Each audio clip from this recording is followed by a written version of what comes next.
एका छोट्याशा गावात अदिती नावाची गोड मुलगी राहत होती.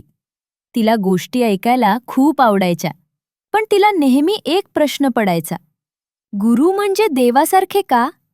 एके दिवशी शाळेतून घरी येताना तिला रस्त्यावर एक जुने संस्कृत पुस्तक सापडलं. पुस्तकानं अदितीच्या मनातला प्रश्न वाचला. मग उघडताच मधूनच शांत आणि गंभीर आवाज आला. पुस्तक म्हणालं, अदिती, हा श्लोक फक्त गोष्ट नाही, तो आपल्या संस्कृतीतील एक महत्वाचं सत्य आहे.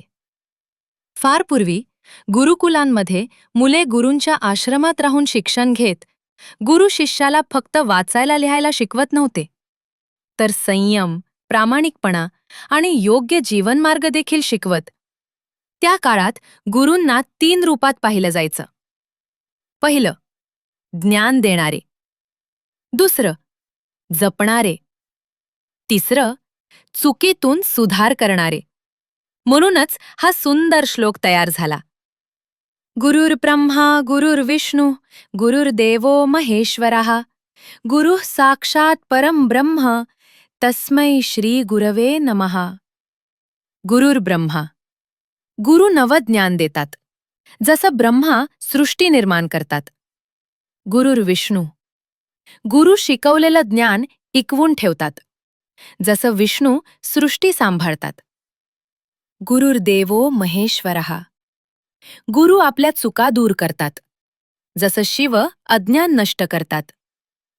गुरु साक्षात परमब्रह्म, गुरु म्हणजे परमज्ञानाकडे नेणारा मार्ग.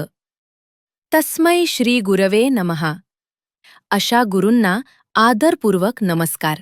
हा श्लोक नेमका कोणी लिहिला? पुस्तक म्हणालं, हा श्लोक गुरुगीता या ग्रंथात आढळतो.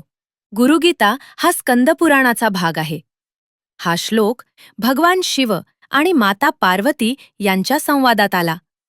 म्हणजेच हा श्लोक प्राचीन वेदांत व अद्वैत परंपरेशी जोडलेला आहे. अदितीनं हळूच हात जोडले. म्हणजे गुरु म्हणजे आई, बाबा, शिक्षक जे मला योग्य मार्ग दाखवतात ते सगळेच. हो अदिती, जो तुला अज्ञानातून ज्ञानाकडे नेतो तोच खरा गुरु. पुस्तक हळूहळू शांतपणे बंद झालं. गोड मुलांनो, गुरु म्हणजे देव नव्हे, पण देवाकडे नेणारा मार्ग म्हणून आपण आदरानं म्हणतो तस्मै श्री गुरवे नमः. पण मुलांनो, आपल्या संस्कृतीत अजून किती सुंदर श्लोक आहेत आणि अदिती पुढे काय शिकेल हे जाणून घ्यायचं असेल तर पुढची गोष्ट नक्की पहा.